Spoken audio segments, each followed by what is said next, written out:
You're standing in the middle of a vast, empty desert in Saudi Arabia. But in the middle of that emptiness, two enormous mirrored skyscrapers rise side by side, in perfect parallel to each other. This isn't just some sci-fi concept, it's the Line, the centerpiece of Saudi Arabia's boldest urban project yet. Now, Saudi Arabia is already home to some of the most ambitious architecture in the world, from Riyadh's King Abdullah Financial District to the iconic Abraj Al Bayt Towers in Mecca. They've been working hard for years. But the Line is in a league of its own. This project was announced in 2021, and it is part of a larger vision for the country's future called NEOM, a $500 billion mega project designed to redefine how people live, work, and interact with the environment. I mean, what could go wrong, right? Well, I don't know.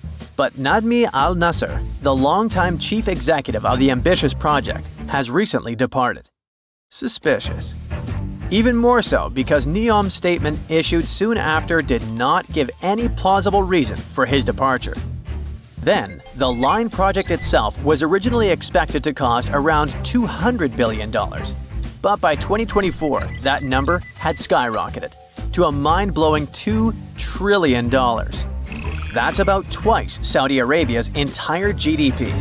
And if you ask independent experts, they think it could end up costing even more. At first, the plan was to build about 10 miles of the project and have 1.5 million people living there by 2030. By now, the expectations are way more modest. Only just under 1.5 miles are likely to be done by 2030, with fewer than 300,000 residents. The project has come across a lot of problems along the way. Engineering issues and management problems have caused major delays, and progress hasn't been as fast as hoped. And now, let's figure out what exactly is the Line. It's a literal city made up of two parallel skyscrapers, each towering 1,640 feet high. That's higher than almost all the tallest skyscrapers in the world. These skyscrapers are 656 feet wide and stretch for a mind-boggling 106 miles across the northwest of Saudi Arabia, right near the Red Sea. The most astounding thing? The entire city is actually within this one structure. There are no cars, no roads, no emissions. But we'll go into detail a bit later. The complex is supposed to house 9 million people, and all of this running entirely on clean energy. Such a project aligns perfectly with Saudi Arabia's ambitious Vision 2030 plan. The outside of the skyscrapers will be covered in mirrors that will reflect the surrounding desert landscape, creating an almost seamless blend between the city and its surroundings. Inside, there will be lush parks, cascading waterfalls, flying taxis, and even robot helpers to take care of everyday tasks. They're also planning to make an artificial moon as part of the city's design. One more thing that makes the Line so unique is its design. Unlike traditional cities that spread out horizontally, the Line is vertical.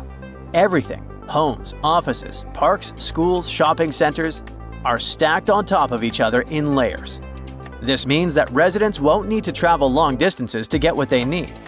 In fact, the designers promise that all amenities will be within a 5-minute walk from anywhere in the city.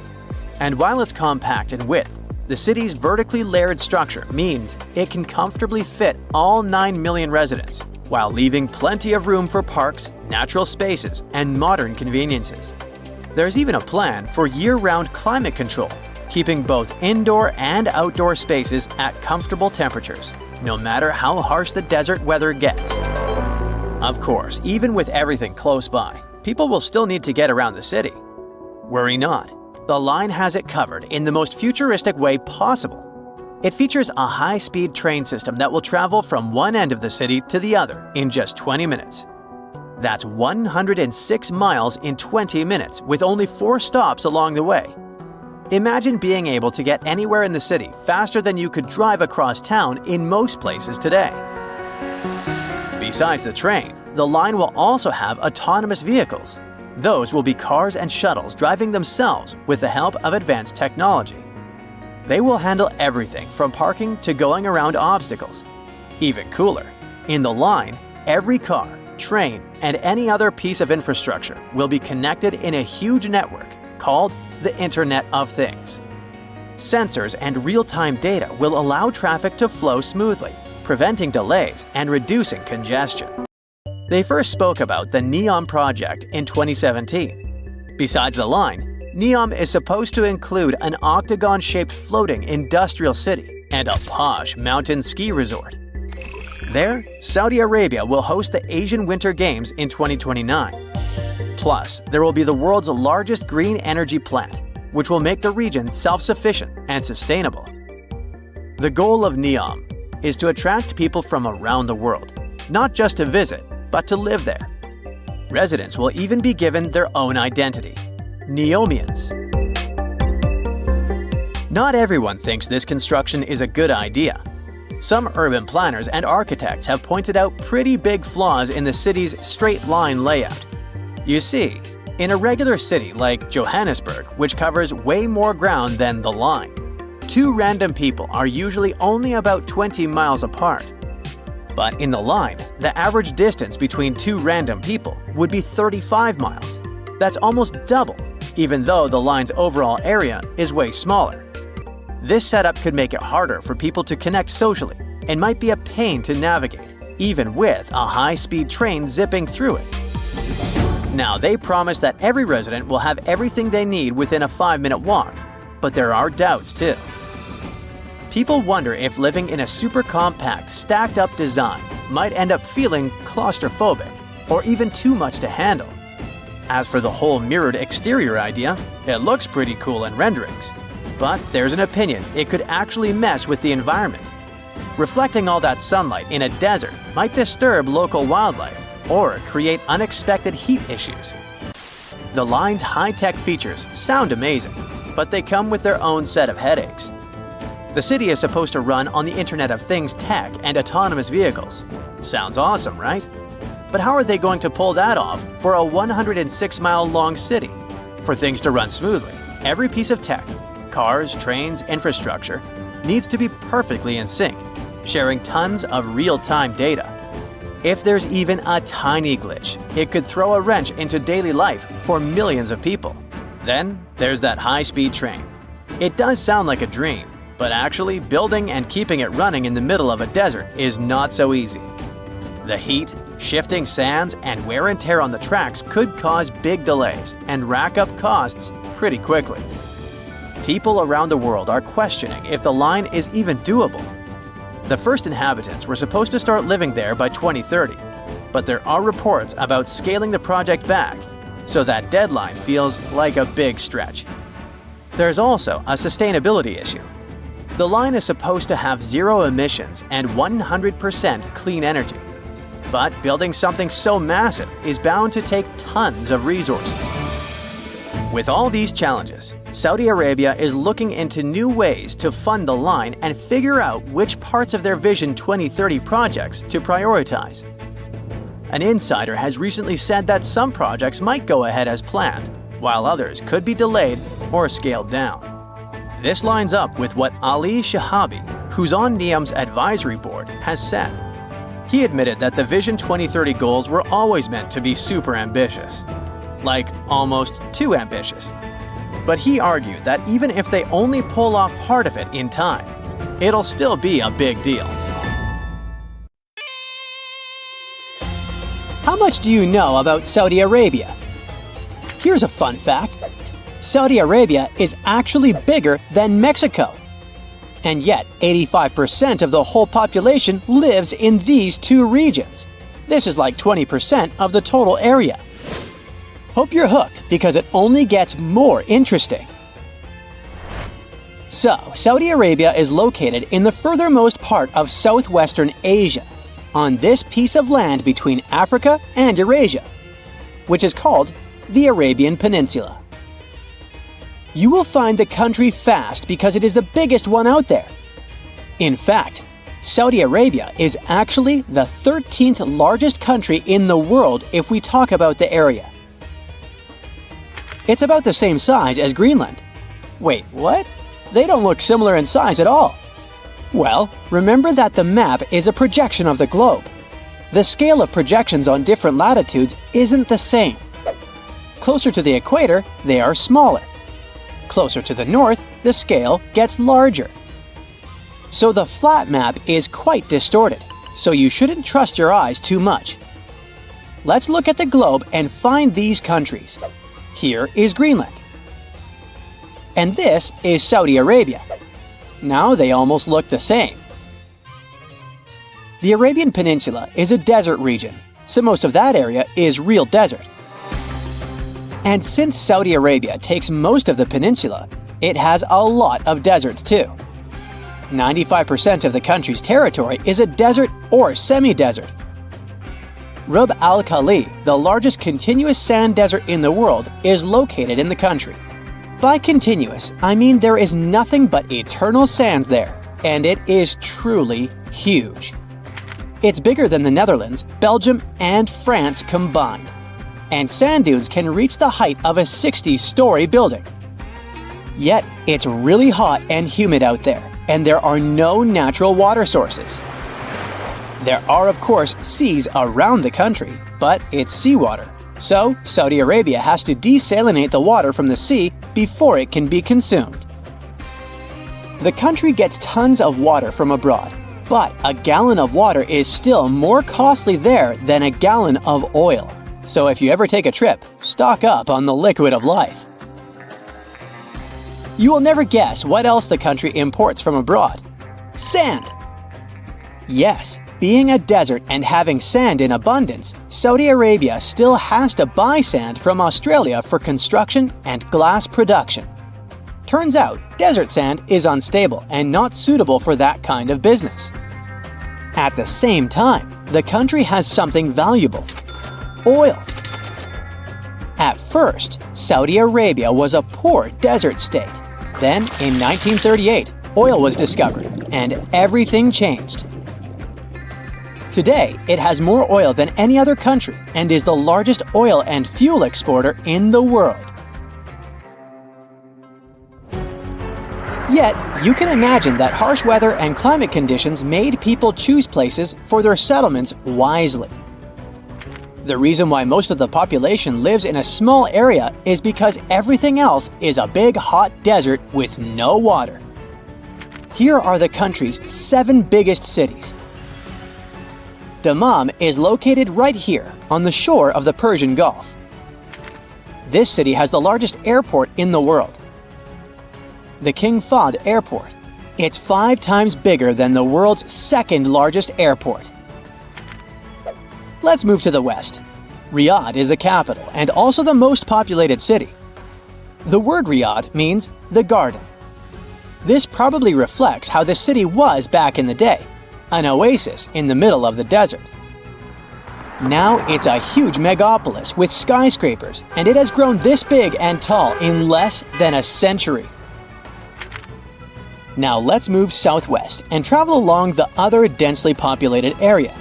The road from Riyadh to Aba is right west of Rub al Khali, the empty quarter.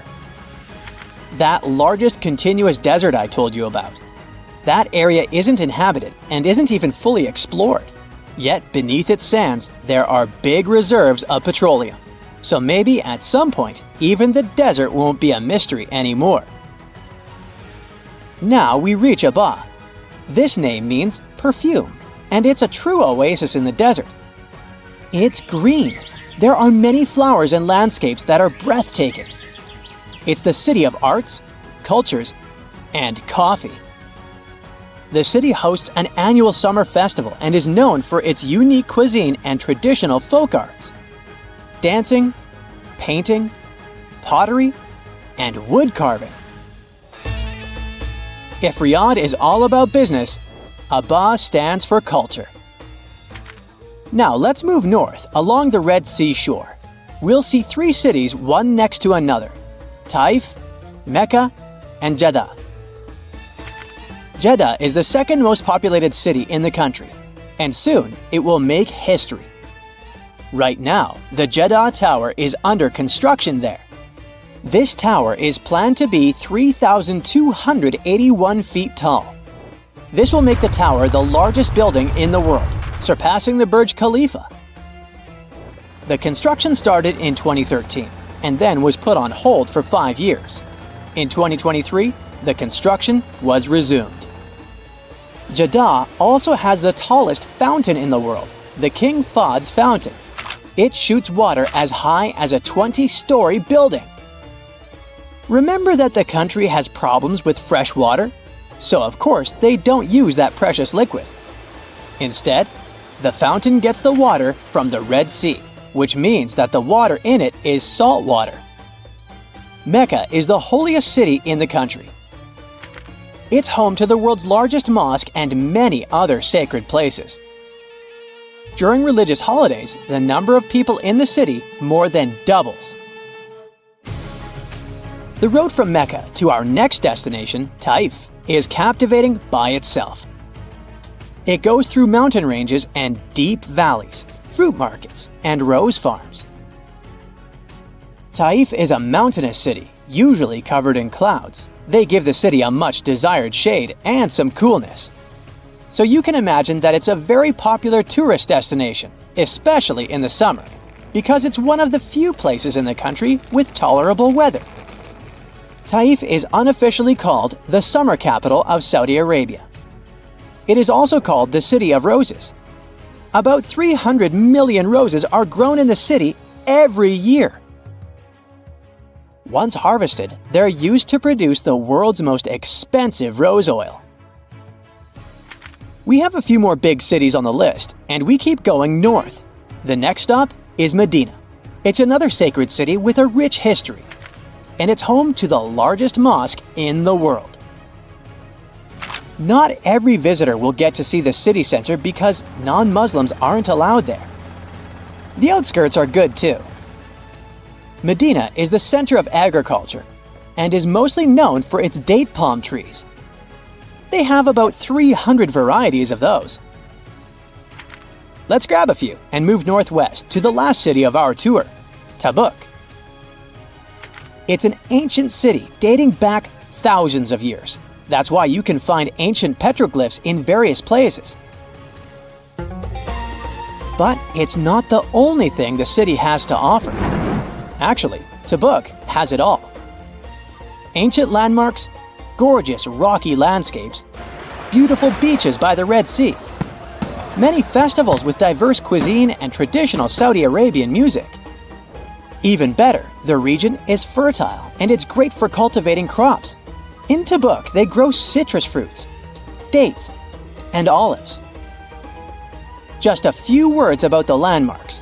There is UNESCO's World Heritage Site of the Nabatean ruins. And the Tabuk Castle is one of the oldest castles in the world. You can also check out the Hazma Desert. It's a museum of rare rock formations that appeared naturally over centuries. I don't know about you, but visiting Saudi Arabia is on my wish list now. What countries would you like to visit? Let me know in the comments, and don't forget to subscribe to the channel. The tour is over, but I have a few more facts for you. The national animal of Saudi Arabia is the camel. Turns out camels are native to the Arabian Peninsula, and there's evidence that camels and people lived side by side for centuries. People in Saudi Arabia love and respect their camels.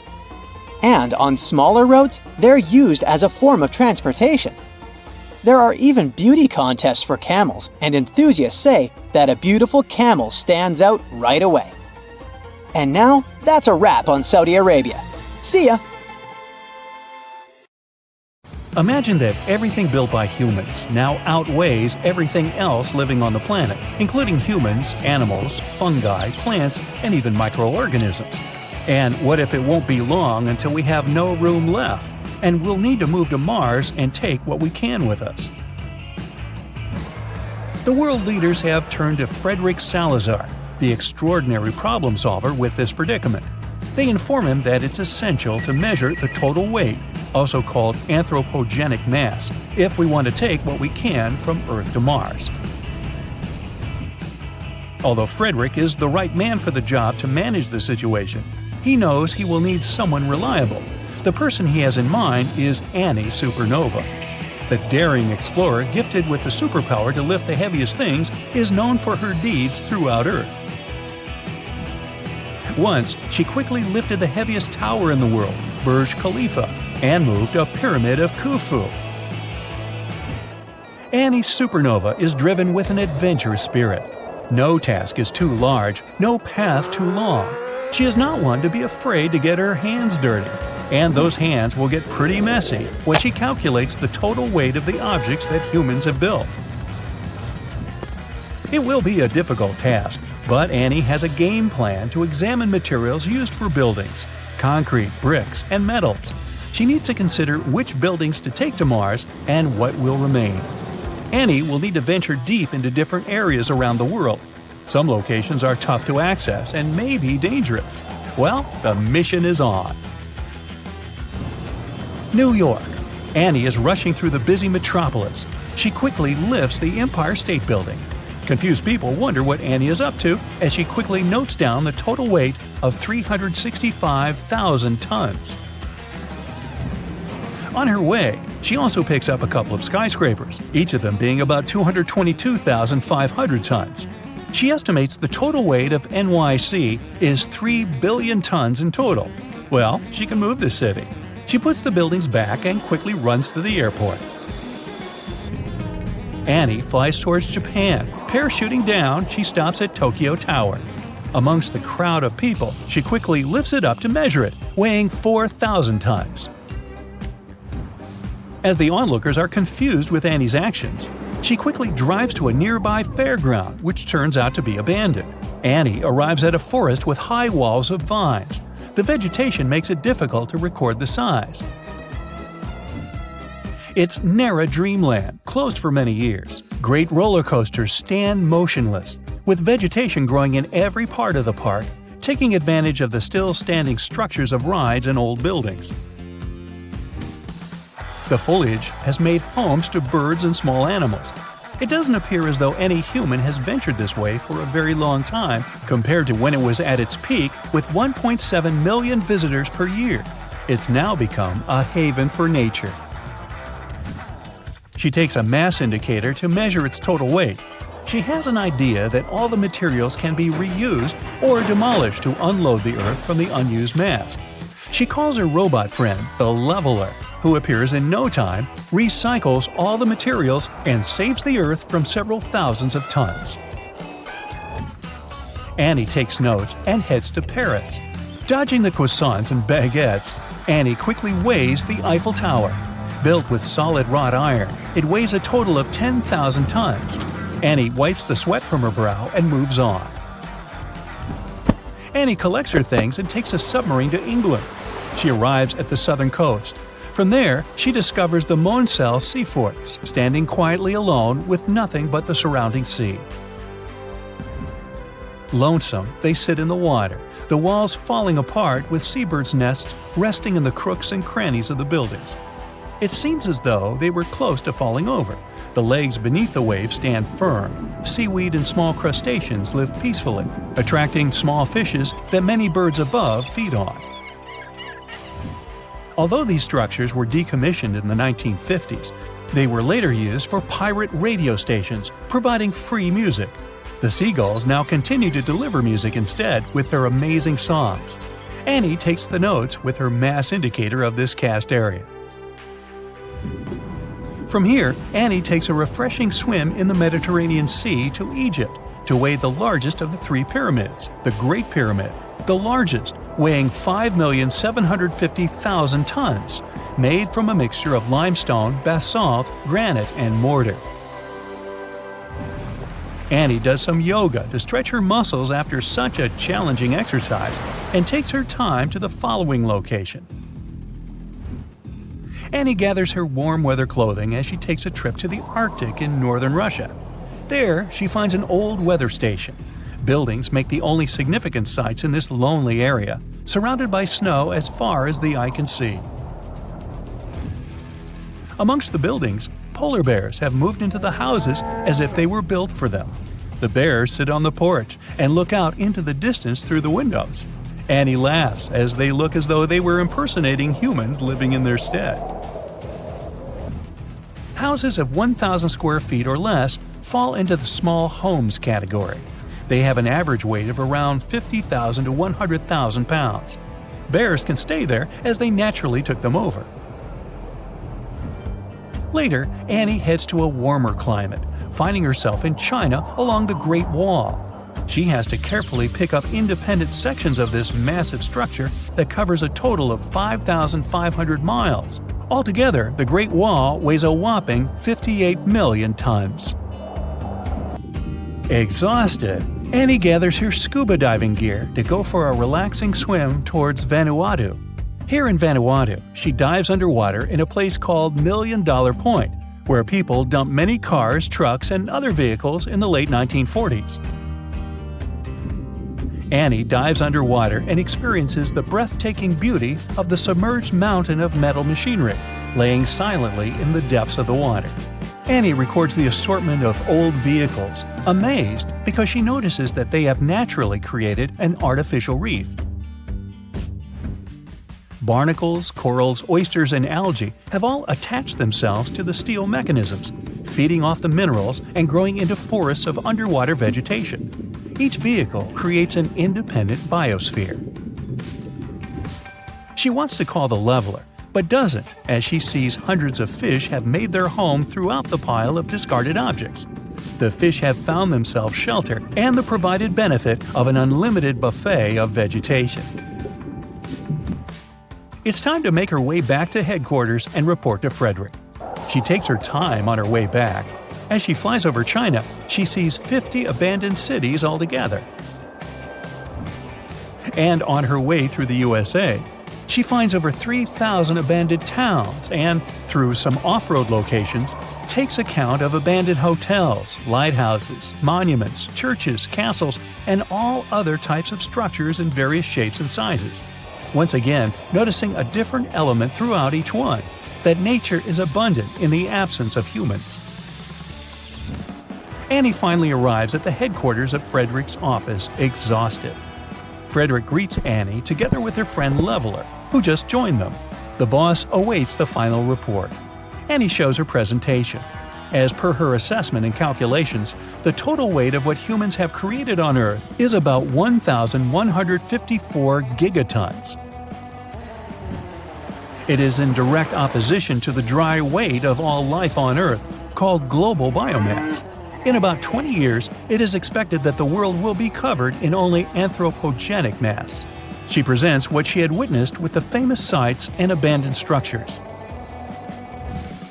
No doubt she can lift and move the necessary buildings to Mars, but there is no need to leave the Earth. They just need to unload the planet from the unused materials from the abandoned places. Whether on land or in the sea, nature has a second chance to return, which takes advantage of the materials and constructions to create their biospheres. Vines crawl the height of the walls. Trees grow in the soft sandy bricks. Insects feed upon the plants and flowers. Birds nestle within the vegetation. All kinds of animals have found a home in manufactured covers. These structures provide a new place to live. Frederick silently sits as Annie says that humans should also take an example from the other living things and give themselves a second chance on the Earth. The leveler smiles and is ready to work on the unused materials. And Frederick is ready to remind humans how unique and beautiful their planet is. Dubai is glamorous by design. In 1966, this fellow went all out to transform a sleepy fishing village into a shiny metropolis brimming with skyscrapers. It was all founded on oil money. Investors and expats started pouring into the city year by year. And now, Dubai houses indoor ski resorts, outdoor water parks, drone-controlled weather, futuristic gardens, and floating tennis courts. But is everything as bright as it seems? The city is built on shifting sands in a desert where temperatures can exceed 115 degrees Fahrenheit. Could Dubai be that catastrophic cautionary tale waiting to happen? It might be, or it might not. Let's find out. Well, one of the most questionable projects of this emirate might indeed be in danger. I'm talking about Dubai's artificial islands off the coast. Built from sand dragged up from the seabed, they're part of a super ambitious plan to create resorts and residential homes for the ultra-rich. But at the moment, most of these islands are largely abandoned, and their market collapsed. And the worst thing? Well, no one expected such an outcome. They're already sinking back into the sea. Let's take a closer look at these wonder islands. There are the 3 Palm Islands, Palm Jumeirah, Palm Jebel Ali, and Palm Deira, an archipelago of 300 small islands called the World, and a final set of tiny islands designated after constellations, the Universe. The construction started in the year 2000 with the Palm Islands. The main goal was to create one more oasis within the oasis of Dubai, with more shops and more luxury goods, more resorts and hotels, more restaurants, and more beaches. The Palm Islands, for example, have mansion-like houses built in contemporary styles within gated communities. It turns out they're meant to mimic the Hollywood Hills lifestyle.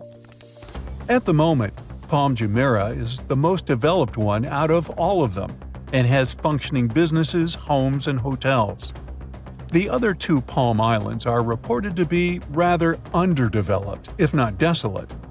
As for the Universe archipelago, it hasn't even gotten underway, but at the same time, it's supposed to be finished by 2028. The World archipelago has been encountering one issue after another during its development. The problems were mostly related to using sand from the ocean to build the islands. Erosion from water and wind started eating away at the islands from day one. But that's not the only problem. To make matters worse, rising ocean levels are threatening to swallow them completely. Plus, economic problems that started in 2008 haven't let up yet. But let's delve into details to see how truly disastrous the whole venture is. Palm Jumeirah, the only successful set of islands so far, is literally sinking at a rate of 5 millimeters per year. It turns out that sand piled on the ocean floor isn't all that great for sustaining the weight of hundreds and thousands of tons of human-made structures. So, Dubai's islands sink, the ocean level rises, that's clear. But couldn't the engineers behind these magnificent projects predict such an outcome? Apparently not. Wave breakers surrounding the islands have a height of a mere 6.5 feet. That's well below any serious protective height. Water erosion also removes between 353,000 to 530,000 cubic feet of sand per year. And these numbers are going to grow as global warming makes weather and ocean tides more severe. We should also mention the ecological problems the construction of the islands provoked. For one thing, in the process, too many natural resources were used, which led to the decline of biodiversity and the extinction of wildlife and vegetation. The islands are extremely harmful to marine life and the ecosystem. Dubai uses loads and loads of energy and natural resources. The average water consumption in Dubai in 2019 was 145 gallons per person per day, the highest consumption rate of any country. 98% of this water comes from desalination plants, which uses a tremendous amount of fossil fuels. Plus, the extensive use of marine sand and sediment to build the islands had catastrophic consequences for the local ecosystem. During the construction, the waters became clouded with silt, stifling once abundant sea inhabitants. For example, oyster beds have been covered with 2 inches of sediment. Now, let's have a closer look at one of the projects, the World Islands, and find out the deepest secrets behind them. The construction was launched in the early 2000s. Since then, the project has been surrounded by a veil of rumors, from celebrity purchases to outlandish hotel projects. For many years, the chances of completion seemed slim after the islands were left mostly abandoned following the financial crisis in 2008. One of the UAE's most ambitious projects almost turned into a ghost town. At the same time, Dubai's reputation as a luxury vacation destination and investment hub has been growing, and it had its impact on the once abandoned world islands. For example, global hotel group Anantara opened the doors to a 70-room resort called Anantara World Islands Dubai Resort. Don't you think it gives a new buzz of hope for this destination? So, what exactly are the World Islands? They sit around 2.5 miles off the coast of Dubai in the Persian Gulf. It's a collection of small islands replicating the world in miniature. Each island has its own name corresponding to a certain country. The archipelago was created by Dubai-based company Nakheel Projects. The name is linked to many high-profile projects, including the St. Regis Dubai and the Palm. The artificial islands were built by pulling sand from the Gulf and moving it to the designated spot. Several million tons of rock were used to keep it in place. In total, there are 300 islands, and each is from 250 to 900 square feet. At this point, more than $14 billion have already been spent on the construction. The developers had to deal with a lot in the process. Besides the chaos of work halting, there were also rumors that the world islands were sinking back into the ocean. For many, the Heart of Europe project was the most convincing. Its development will see a certain number of the islands in the world transformed into the continent of Europe. It's planned to be done to such an extent that fake weather conditions with rain and snow might be created in some areas. The Heart of Europe includes the construction of several luxurious hotels, private mansions, and even floating villas. Each of these villas is designed to transport people to different European destinations, including Venice, Sweden, Monaco, and Germany. This ambitious project is still under development, and the group is looking for potential investors. But the most exciting World Islands project is probably the Anantara World Islands Dubai Resort that I mentioned before. Located in the South America region of the islands and having a great view over the main city, it opened in 2021. The resort's accommodations include suites, beach villas, and pool villas. At the moment, it's the only open resort on the entire archipelago, which gives it a sense of seclusion and privacy. Interestingly, the development and purchase opportunities remain a closely guarded secret. There was an old listing on one internet site for the entire collection back to when the World Islands was just an intriguing project. But later, there was only one individual island left for sale. Which island it wasn't disclosed, but the listing advertised it as a 505,000 square foot undeveloped island, and the price they wanted for it was $16 million. It may seem like a hefty sum considering the problems associated with the World Islands project, but the islands may easily increase in value if the Anantara Resort lives up to everyone's expectations. By the way, if you want to own a piece of the World Islands but can't find any for sale, look into private purchase opportunities within the Heart of Europe. This project offers its investors the opportunity to buy either a second home on one of its resort islands, including luxury mansions and villas, or an incredibly exclusive private island. I wonder, what about grocery shopping? As far as I know, the infrastructure is lacking there. I mean, do they even have DoorDash? Or do you have to walk all the way to the nearest luxury hotel to have breakfast? On the other hand, considering the price you're paying for property there, splurging on breakfast shouldn't be your biggest concern.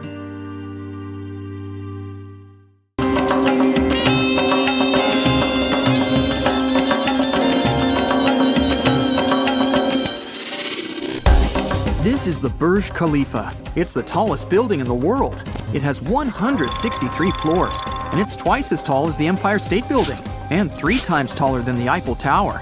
The total weight of the concrete for the building's foundation is 110,000 tons. That's like 2,200 Boeing 737s, or 50,000 SUVs, or 69,000 hippos.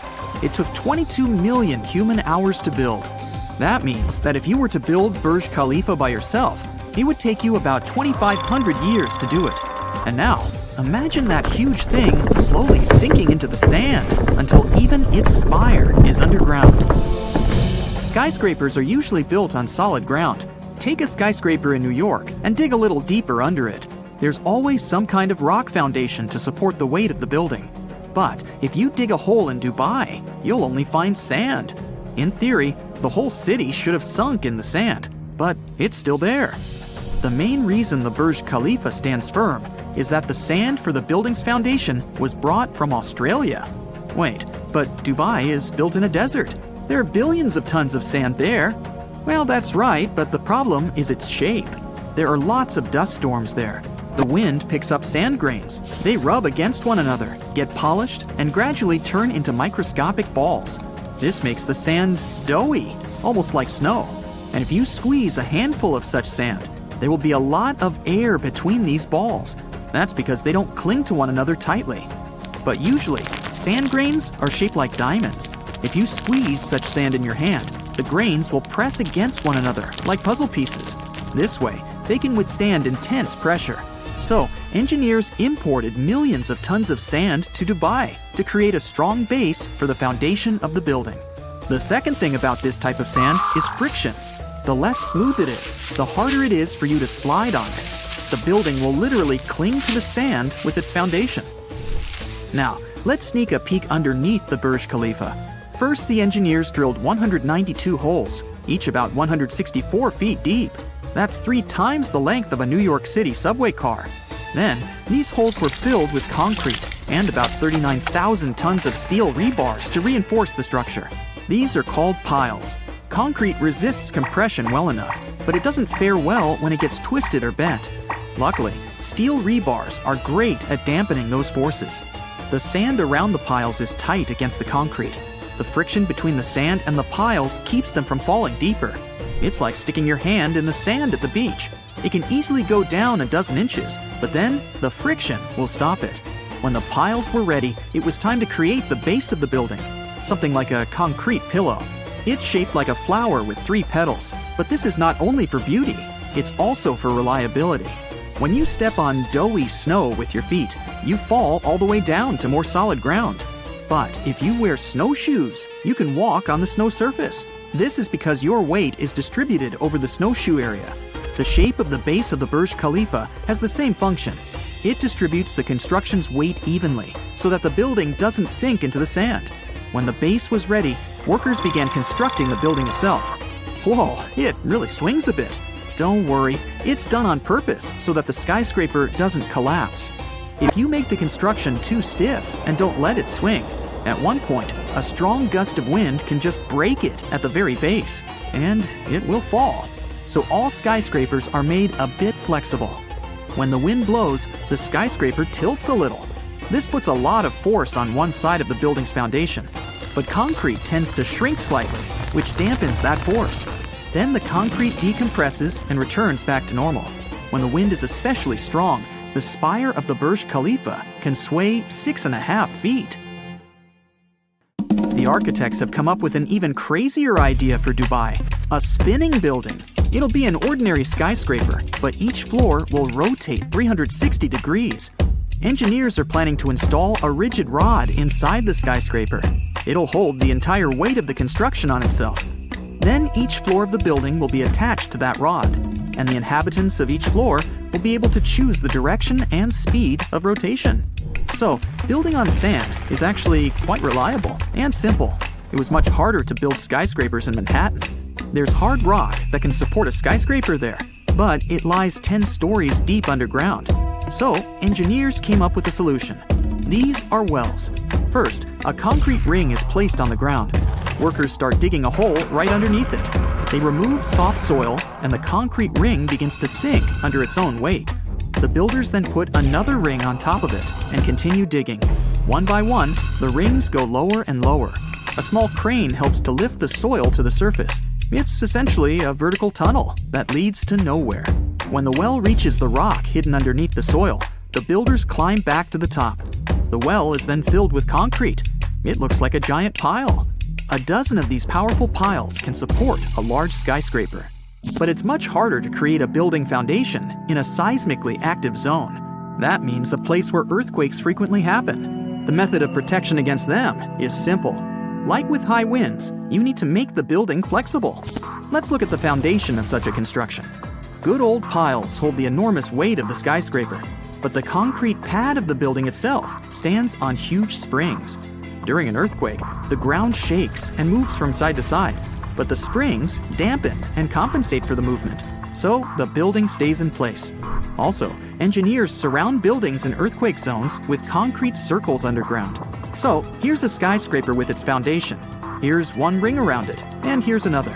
When an earthquake hits and the ground starts to shake, these rings dampen the force of the earthquake. And if around the rings it feels like strong waves, inside the perimeter, it's like a calm bay. Another option is to reinforce the building with steel beams. You may have seen these things on bridge piers, but in this case, there are small cylinders on each beam. Each cylinder is filled with oil and has a piston. When the building starts to swing during an earthquake, the piston starts to compress the oil in the cylinder. The oil turns the mechanical energy from the swinging into heat. This dampens the energy released by the earthquake. And sometimes, engineers have to construct a building in a place where there's a lot of water in the soil. If you drill a hole for a pile there and fill it with concrete, the water will wash out the cement or keep it from drying out. In such cases, you have to freeze that water. To do it, builders make a lot of small drill holes at the construction site. Then they put pipes into these holes and create a connected pipe system. There's a similar pipe system in your fridge. It's hidden under the inner paneling. Now, we pump some liquid nitrogen inside. The water gives off its heat to the liquid nitrogen and starts to freeze. Meanwhile, the workers have time to fill the pile holes with concrete. But water in its ice form takes up more space than in liquid form. So when the ice melts, the ground sags a little. So what if you want to build a city on water, like Venice? Then you'll need long piles. The builders of Venice used wooden ones. They had to get to the bottom of the lagoon first, and then they moved a few more dozen feet deeper through the soft clay soil until they reached the hard rock. The builders drove such piles around the perimeter of the future building, and the construction itself was built in such a way that most of its weight rested on the outer walls. If you dive underwater in Venice, you'll see hundreds of thousands of such piles. The task is more difficult if you build a bridge. In addition to a solid foundation, you have to take into account thermal expansion. The rule is simple. When something gets hot, it expands, and when it cools, it shrinks. Look at railroads. There is a gap between each rail. The clatter of the wheels you hear when on a train is born exactly on these gaps. When the sun heats the rails in the summer, they extend. This creates tension inside the metal. Then the rail can bend sideways or even upward, like a worm. But if engineers have provided such gaps, the metal will expand and fill that space. A bridge is exactly the same as a huge rail, and in hot weather, it can expand too. So engineers leave gaps there on purpose. You can see them on the surface of the bridge. They're usually covered with a sheet of metal that looks like a comb. When the bridge heats up, these combs come together. Deep Dive Dubai is now the deepest pool in the world at 200 feet deep. The building on the outside resembles a giant oyster with pools and fountains, since the UAE has a deep-rooted culture for pearl diving. It may look like any regular pool on the surface, but down below, it's a marvel in engineering and planning. It's equipped with state-of-the-art gear and equipment for beginners and pros. You can either snorkel or dive the whole thing. The water is maintained at a constant temperature of 85 degrees Fahrenheit, which is ideal for diving and wearing all the gear and wetsuit. You won't have to worry about the cold temperatures typically found in oceans and seas. Each oxygen tank supplied can last anywhere between 30 to 45 minutes. Of course, a trained diver knows how to regulate each breath when swimming. The first few feet is meant for the warm-up and training, but after 100 feet below, the environment resembles a submerged city to explore, which requires some experience to embark. You can find anything from a furnished apartment building to a submerged car, which you can even sit inside. There are some interactive objects to fiddle around with, like a pool table and a chessboard. There is no marine life, since it's considered to be a swimming pool and not an aquarium. Building an aquarium would require a whole new approach to building, planning, and maintenance, which Deep Dive Dubai doesn't offer. The experience is even more surreal, knowing that there are people watching you from the outside. Anyone can sit in the restaurant and have some snacks, sandwiches, and icy cool drinks while viewing the underwater playground. The place has a gift shop to take some cool souvenirs home, and even a space to host meetings and conferences. Also, the staff will monitor you in case anything happens. Besides them observing you through the windows, there are 56 cameras installed around to make sure nothing bad happens. It's well maintained and monitored to ensure any diver's safety. The engineers built the pool in a concrete structure and installed the region's most advanced hyperbaric chamber with a capacity of 12 people for emergencies. It's also a good place for the divers to rest and catch a breath of fresh air, literally. The pool contains 3.9 million gallons of fresh water that gets filtered and circulates every 6 hours. The filtration system uses volcanic rocks and special technology developed by NASA. There are speakers from the top all the way down 50 feet, 15 to be exact. The speakers are used to create more ambiance while diving. It has underwater shutters that can close and open to make an even greater experience diving in complete darkness. But the pool has 150 lights to control the mood and atmosphere. It makes it feel like you're diving in a haunted cave. In such a case, they can provide you with a flashlight to see. In fact, after any dive, it's recommended to wait between 18 to 24 hours before going up to 1,000 feet. But there's no risk of doing the opposite. Deep Dive Dubai is equal to 6 Olympic-sized swimming pools, claiming the gold from Deep Spot in Poland. This deep pool is 150 feet deep compared to Deep Dive Dubai's 200, and is meant as a training ground for divers of all levels. This giant pool cost almost $11 million from the ground up over the course of 2 years. It used an estimated 11,000 tons of steel to build, dethroning Italy's Y40 Deep Joy, which was the deepest pool in the world. The temperature is kept at a range between 32 degrees Celsius to 34 degrees Celsius, which is also perfect for diving in a wetsuit. It has a small shipwreck for divers to discover and artificial caves in various places to explore. It feels like swimming in a submerged Mayan ruins. The pool fits 27 times the amount of a regular swimming pool and has a glass tunnel connecting one end of the room to another. There's a lot of details put into the project that are visible when walking through it. Anyone can descend down the blue hole to test their diving skills, which is at the bottom of the pool. The place even offers an underwater hotel with a view of the interior of the pool from the rooms. And just like Deep Dive Dubai, the pool doesn't feature any marine life since it's not considered to be an aquarium. But it's open for everyone to learn the basics of diving or for thrill-seeking experienced divers. Nemo 33 is located in Brussels, Belgium, and is also one of the deepest pools in the world. It was built in 2004 and took 7 years to complete. It cost more than $3 million from start to finish and was designed by an engineer with diving experience. The pool uses more than 500,000 gallons of filtered spring water all the time. It's built to challenge your diving skills and even emulates the conditions of the sea and ocean. It has many simulations and obstacles to make it more fun and is perfect for beginners and pro divers. It was even used in Hollywood movies for underwater scenes. It's a great place to experience the sea without actually stepping foot inside. From the surface to the bottom is 115 feet, but you can reach depths between 15 feet and 30 feet if you want to take it easy. The pool has incredible built-in cave simulations to heighten the experience and make you want to come back for more. And just like the others, no marine life exists here as well. Time to step outside for sun in the largest pool in the world, City Star's Sharm el-Sheikh. Located in the middle of the Sinai Desert, this area is known for resorts and touristic getaways. The pool is supplied with seawater and takes weeks to fill up the 1 million square feet worth of water. It's not easy swimming in such a pool, but it's safe and sound. The second largest outdoor pool in the world is San Alfonso del Mar in Chile.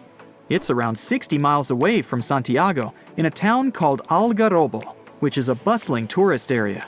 It's 20 times the size of an average Olympic pool at 3,200 feet long and more than 100 feet deep.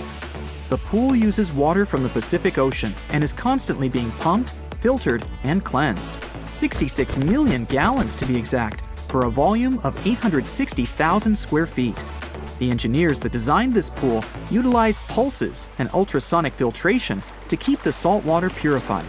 It's a good system since it doesn't require too much chlorine and electricity in the design.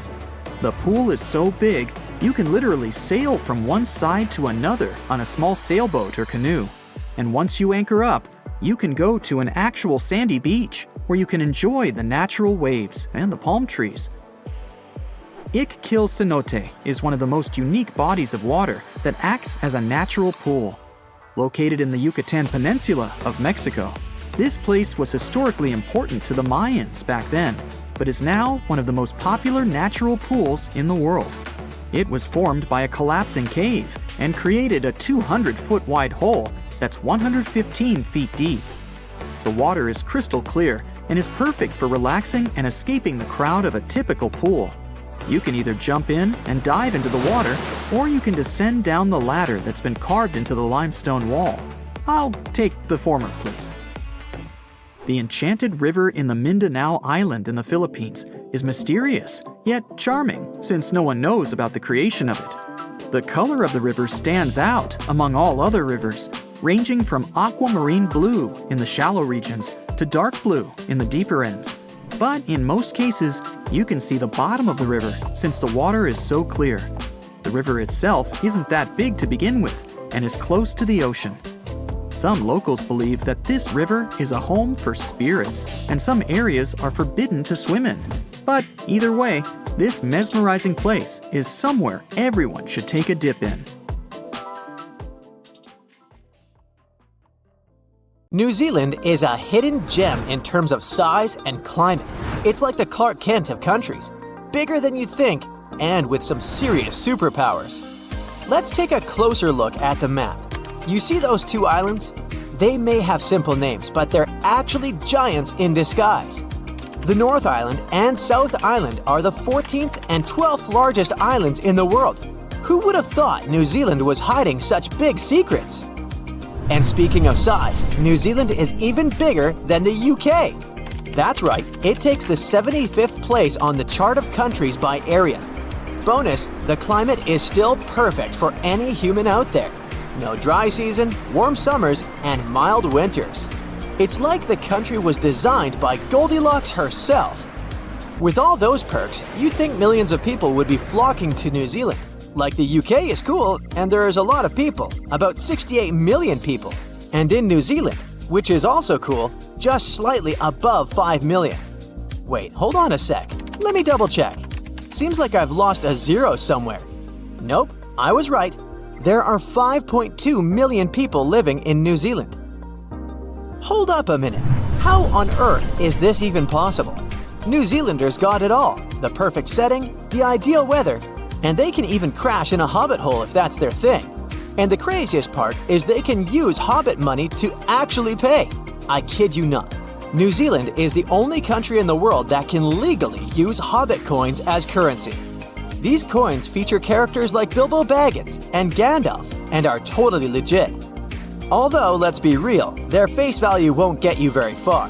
The most expensive one is made of pure gold and costs a whopping 3,695 New Zealand dollars, which is slightly more than 2,000 in US dollars. But it only has a face value of 10 New Zealand dollars, which is just $6. So dudes who are into Tolkien with some extra cash to burn, New Zealand might be your next vacation spot. New Zealand sounds fun, huh? But wait, where are all the people at? It's like a ghost town up in here. Let's take a closer look at why this place is so sparsely populated. According to some sources, a whopping 80% of the country is empty. That's right, you could probably shout your deepest secrets into the void and no one would hear you. Now let's break it down with some fancy schmancy pie charts. As it turns out, only 23% of the population lives in the South Island, while a whopping 77% reside in the North Island. And get this, even though the North Island is smaller, it's where all the cool kids are hanging out. Speaking of cool kids, about 37% of New Zealanders live in Auckland. Yeah, you heard that right. Not even the capital city can compete with Auckland's popularity. Wellington is the capital, and it only has about 200,000 people living there. I mean, come on, even Alaska has more people than that. So, the South Island of the country is basically in the middle of nowhere. It's like a ghost town, but with mountains and more sheep than you can count. Seriously, the sheep outnumber the people by a long shot. The country's main industry is agriculture, especially sheep farming. Fun fact, for every Kiwi, there are at least 10 sheep. Huh? Seems like we've got the first answer. New Zealand is like the Alaska of the world. Nah, it's not that cold, but it's definitely isolated. New Zealand is located in the South Pacific and is far away from other countries. Did you know that New Zealand is so remote that it's considered the world's most isolated landmass? Yep, it's situated in the southern oceans, far away from any other major landmass. No wonder it took so long for people to settle there. But even though it's far away, New Zealand's closest neighbor is Australia, which is still over 1,000 miles away. And if you're thinking of flying there, be prepared for a long and expensive journey. Since New Zealand is a small country with only a few airports and airlines, there's not much competition when it comes to flights. This means that airlines can charge a pretty penny for those tickets. But don't worry, there's a silver lining. The lack of competition means that airlines have to adjust their flight availability and capacity to meet customer demand. So while the airfare rates may be high, at least you'll have plenty of options for when to travel. Let's go back to New Zealand's sparseness. A whopping 30% of the country is actually a national reserve. That's like having a third of your backyard declared as a protected area. No wonder New Zealand is known for its stunning green hills and forests that are filled with all sorts of plants and wildlife. From Mount Cook to Milford Sound, Tongariro and Coromandel, this country is truly a natural paradise. And you know what's even cooler? The people of New Zealand are super eco-conscious, which is probably why they've made such an effort to protect their natural wonders. It's like they're saying, hey, we want to enjoy this beautiful land for generations to come, so let's take care of it. That's a cool philosophy. Don't expect too much action here. There's not a whole lot going on. Tourism is a big deal, but most visitors are just passing through or on a working holiday. Can you blame them though? The scenery is straight up breathtaking. Alright, what about its population? Still no answer. Right, New Zealand's land area is smaller than Colorado, and there are only around 5 million people living there. And the climate's pretty chill. So what's the problem? Well, there are pitfalls. This place can get pretty wild with earthquakes, volcanic eruptions, floods, and storms. But if you're up for a challenge, living in New Zealand might be just the thing for you. Just make sure you pack your earthquake kit and raincoat. Even though it's not freezing cold like in Alaska, there's still a problem with getting warm during winter months. The houses in New Zealand are about as insulated as a cardboard box, and energy prices are through the roof. So, when winter rolls around, it's basically like living in an igloo. No wonder people don't want to stick around. Also, getting to these igloos can be a real challenge. Just take a look at Dunedin, the second largest city in the South Island of New Zealand. It's home to the steepest road in the world. According to the Guinness Book of Records, Baldwin Street has a slope of 19 degrees, making it a real thigh burner for those who dare to climb it. There's a fun annual event held in this street. During the Cadbury Jaffa race, thousands of chocolate balls are rolled down Baldwin Street for charity. As for living at the top of this street, well, let's just say you'll have steel muscles and a great view. But if you're feeling lazy, maybe invest in a ski lift. Just kidding, there's no ski lift. But wouldn't that be cool? Did you know that the town with the longest name in the world is in New Zealand? It's called... Yeah, you saw that. Please don't make me pronounce it. And no one smashed a keyboard to come up with that. Hey, and what if there are so few people in New Zealand just because it's hard to pronounce some toponyms? The town is located on the east coast of New Zealand, and its Maori translation is quite interesting. It means the place where Tamatea, the man with the big knees who slid, climbed, and swallowed mountains, known as the Land Eater, played his flute to his loved ones. Now that's a mouthful. Luckily for locals, they simply refer to it as Tamata Hill. However, if you're planning on visiting, keep in mind that it's on private land and permission is required before you can walk to it. A mega drought might hit Australia soon, and this isn't just about a couple of dry seasons. We're talking about 20 years of little or no rain. While Australia could be facing the longest and most devastating drought since official records began, the rest of the world might struggle to buy bread, flour, or cereals. Energy prices are likely to spike globally, and neighboring countries like New Zealand, Indonesia, and Malaysia must be prepared to receive Australians directly affected by the lack of water. To truly understand how severe this situation could become, we should first examine past disasters. First off, Australia is no stranger to droughts, and this phenomenon can happen across their entire territory. From 2017 to 2019, the southeast part of the country went through what they call the tinderbox drought. This was a severe bone-dry event where the cooler months saw only about half the usual rainfall. Parts of Australia became so dry that wildfires were a constant threat. Crops failed, and water was scarce. This drought was also thought to have contributed to the Black Summer fire disaster. By the end of 2019, bushfires were raging across the country on a scale never seen before, with people describing them as rivers of lava flowing down from treetops. The losses were staggering. The tourist industry alone took a hit of $2.8 billion, and over 7,000 jobs disappeared as a result of this difficult period. The tinderbox drought was a big reminder of what Australia might face in the future. That's why it's so important to understand what happened in the past to get a full picture of a possible 20-year mega drought. But there is one problem. Even though droughts are relatively common in Australia, the rainfall data available until today isn't enough for researchers to predict the future, and our records only go back to around 1900. So experts decided to study tree rings to uncover missing environmental data. If you look at a tree stump, you'll notice concentric rings on its surface. As trees grow, they form new rings, and the thickness of these rings depends on how much water they get. During a megadrought, the rings appear thinner because the trees don't have much water.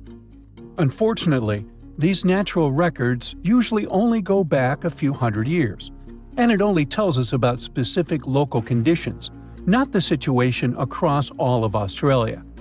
So, experts turn to computer models to simulate how Earth's climate changed from the year 850 to 2000. This approach helped them to paint a picture of when megadroughts might have occurred in Australia and how to predict what might happen in the future.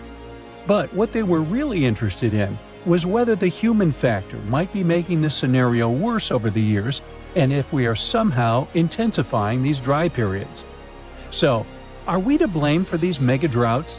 The short answer is, we're not sure yet. On one hand, dry periods in Australia do seem to last longer than they did before factories and machines became common. On the other hand, they don't seem to be getting more intense or happening more often than before industrial times. This means a drought lasting 20 years might not be directly linked to human activities. Actually, this kind of phenomenon is just a normal part of how rainfall changes in Australia over time. This is backed up by evidence from ice cores, which suggests that a 39-year drought hit eastern Australia around 800 years ago. What makes it all so fascinating is that there isn't just one cause for this phenomenon. I mean, there is no single mechanism that explains all cases of megadroughts. It happens because the right combination of ocean and atmospheric conditions come together, and you end up with a drought. And just by random chance, you might have periods where there are 100-year-long droughts. Despite what many people think, megadroughts are not geographically isolated. They have occurred on every continent except Antarctica over the past 2,000 years, and are often linked to natural events. For instance, megadroughts in North America and Southwest South America were driven by El Niño, where the Pacific Ocean near the equator gets warmer than usual, disturbing normal weather patterns. They are not rare events either. In fact, the U.S. Southwest has been experiencing a mega drought since 2000.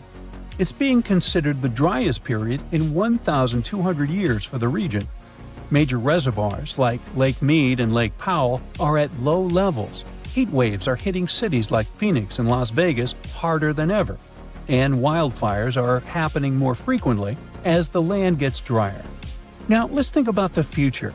Even though we have a very recent and concrete example from the U.S., research can't exactly predict how a 20-year megadrought would play out in Australia. Usually, such events show up mainly as reduced rainfall and snowfall. But in most areas, the increase in drought risk will be caused by a warmer, more arid atmosphere. So the ground will probably look parched and cracked, rivers and lakes will likely shrink, and the sky will be relentlessly clear and blue, with barely a cloud in sight. Farmers might struggle to grow crops, making grocery prices rise worldwide. Things like bread, flour, and cereals may become scarcer, as Australia supplies about 13% of global wheat exports. Coal mines might be affected, as they depend on water for extraction, washing, and processing.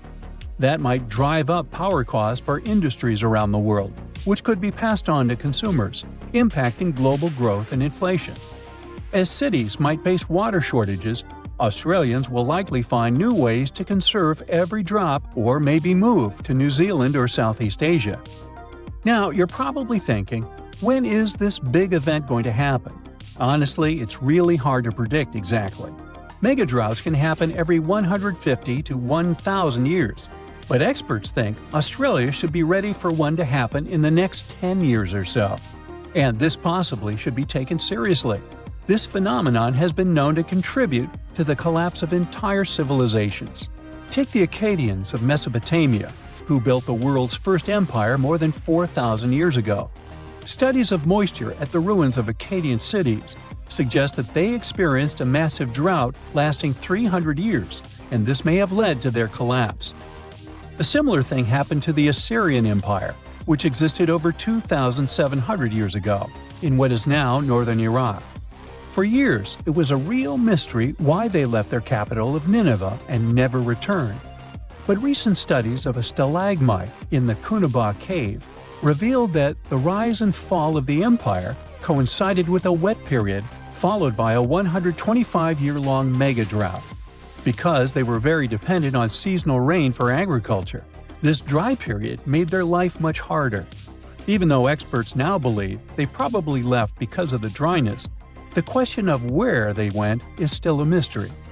So, yep, mega-droughts may have played a role in the collapse of great civilizations in the past.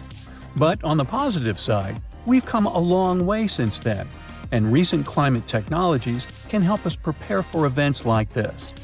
Now that we know a 20-year megadrought is very much possible and might happen soon, Australia has some time to get ready for it. Developing strong water management plans to mitigate the severe impacts of a megadrought is more than necessary, and it's also important to create community support networks to provide emotional and financial support to people, particularly farmers, who are more affected directly by this event.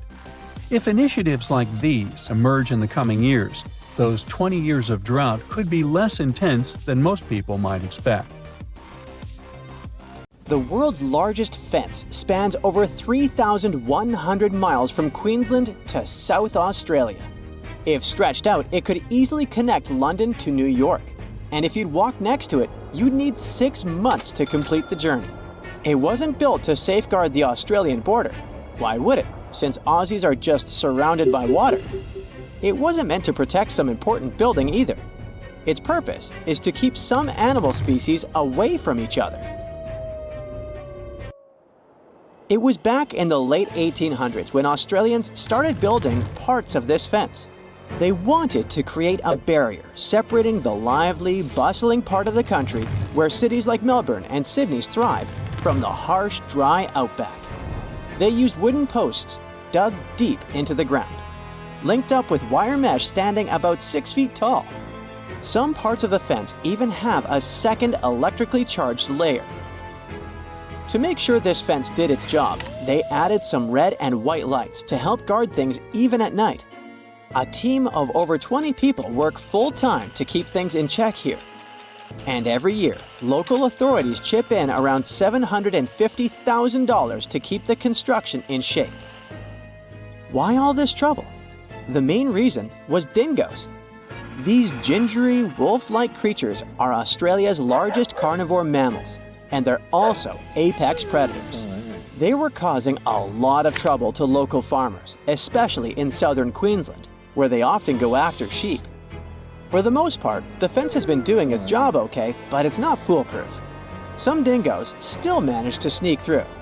Other times, wild camels end up crashing into it. That's because Australia has quite a massive camel population roaming around. But this man-made solution did more than locals expected. They thought there would just be fewer dingoes within the fence, but fewer dingoes mean more kangaroos. And more kangaroos mean more competition with the sheep for food. It's not just the bigger species feeling the squeeze. The smaller animals and the greenery also went through changes. With all this competition in a smaller space, locals noticed less diversity in the plant life and small animals. The soil became less nutritious over time, affecting plant growth. Plus, the fence acts as a roadblock for animal migration and seed dispersal. Even the sand dunes are feeling the effects, with less grass cover to hold things together. When scientists looked at kangaroos on both sides of the fence, they noticed that the young pups inside were lighter and tinier on average. The outsiders had bigger feet and heads for their age, and it wasn't because they were eating a different diet. The kangaroos that were stuck sharing the land with dingoes had to bulk up faster to survive.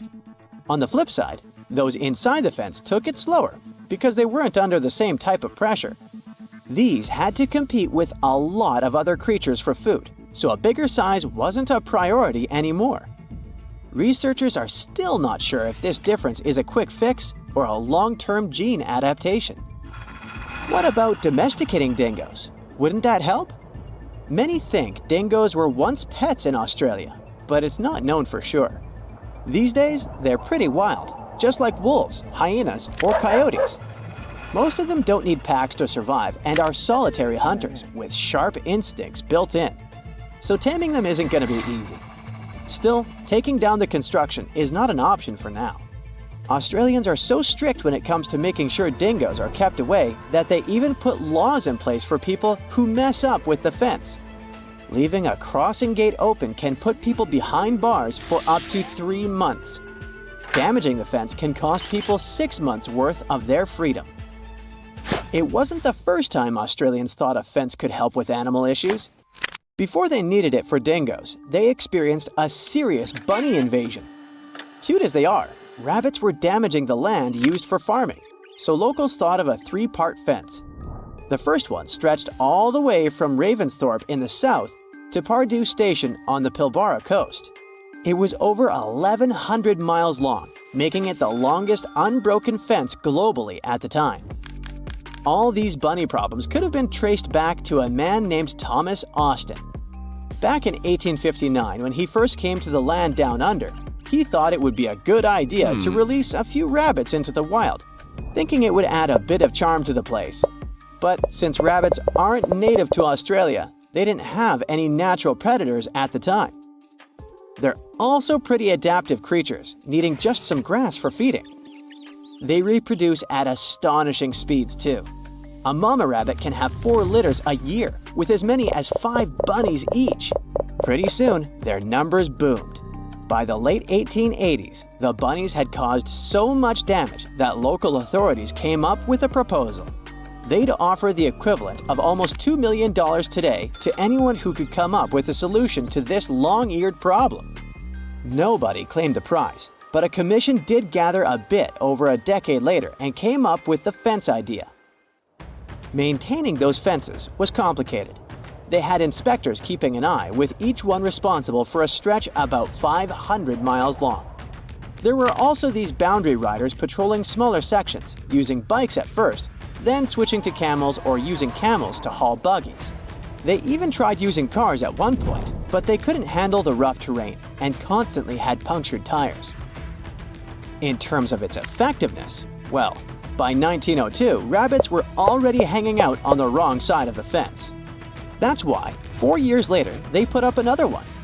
It worked for a while, so much so that the local authorities didn't bother helping out farmers past that second fence with rabbit netting loans. Those caught between the two fences, however, still had a rough time dealing with rabbit trouble. Soon enough, rabbits spread even over fence number 2, and it was clear the solution didn't work. In some areas, even while the fences were being built, those sneaky bunnies found their way past them. To this day, the rabbit population still sometimes puts the Australian officials through rough times. The dingo fence may be the longest one, but it's not the weirdest. The aquarium fence in Turkey might take that prize. This 164-foot aquarium fence was built to make sure the expensive villa's ocean view would be visible from every one of its levels. These days, it gathers a lot of tourists from all over the world, eager to see the variety of fish it contains, and even the octopuses. Putting up a see-through structure wasn't hard. The real challenge was connecting the aqua fence to the Aegean Sea through a buried pipeline stretching across 13,000 feet of land. This ensures water constantly flows, keeping the aquarium clean and the fish happy. To make sure no one damages the delicate fence or steals any of the fish or two, the owner also invested in security. He installed a network of 17 cameras equipped with facial recognition. Visitors are free to look and take pictures, but step too close and you're likely to trigger alarms. Another one of those weird fences is New Zealand's bra fence. If you ever find yourself through central Otago, you might stumble upon a fence adorned with bras of all kinds of shapes, sizes, and patterns. Its story takes us back to 1999, when people in the area found 4 bras mysteriously hanging on the fence near Cardrona Valley Road. Some were a bit surprised, but then others started adding their bras to the decor. Some more bras appeared and it became a must-see spot for tourists. Its popularity was so high that at times it caused traffic problems in the area. Why is Australia so strangely empty? Why haven't we discovered so much of the ocean? Is our planet a perfect sphere? And was the Earth once more purple than green? I bet you didn't know these facts about our planet, so let's find it all out. Australia is really massive. To make it easy to understand its size, it's nearly as large as the entirety of Europe. Home to around 26 million people, Australia is among the countries with the least population per area. It's ranked only 55th for the highest population in the world, while it has the 6th largest land area. Why is so much of it empty? A good guess would be the many dangerous animals hiding behind every rock. At least this is enough for me to avoid Australia. But there's one specific reason to explain this. The dryness of Australia ensures that 85% of the population lives within 30 miles of the coast, and 80% of them live along the eastern side where rainfall is more common. But although there is an overall lack of rainfall, only 20% of Australia is unlivable desert, and only 40% is considered not habitable by human standards. The water consumption is actually higher than their average rainfall each year, but there is a further ancient water source hidden way below, which can support a much larger population. It's one of the largest underground freshwater resources in the world, the Great Artesian Basin. It covers a staggering 656,000 square miles, which is 1/5 the size of Australia. It holds enough water to cover the Earth under a 1.5 feet deep layer of water. Or, more usefully, it could provide enough water for thirsty Australians over the next 1,500 years. Only 6.5% of Australia has soil suitable for farming, so this doesn't seem like a huge amount. But in case you forgot, Australia is big, and this small percentage is about the size of France. With this massive area available for farming, Australia has more than enough to feed its population, with a further 70% of agriculture products that are exported overseas.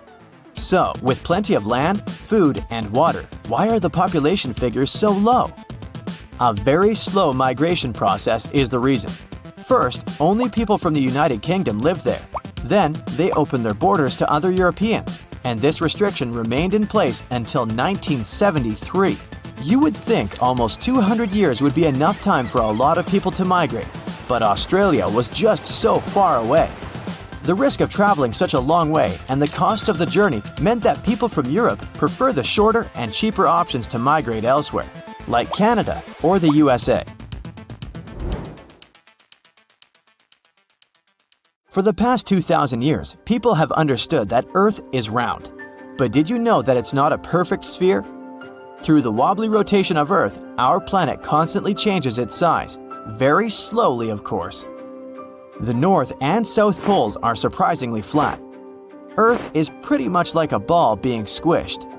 Imagine there's a giant hand with the fingers pressing at both poles.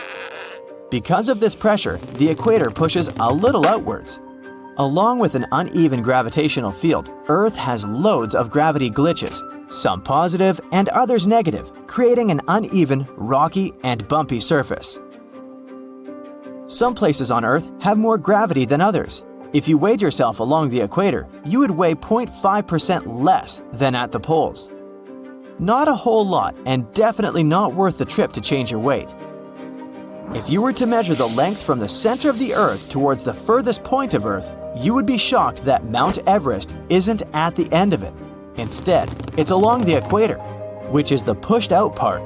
Ecuador's mountain Chimborazo would actually be the tallest point on Earth, as it's the furthest from the center. We still have around 80% of the ocean to map, which is crazy considering how much of the solar system we've explored in comparison. But we're still aware of many of the unbelievable details about the ocean. It covers over 80% of the world's surface, where 94% of the Earth's wildlife lives.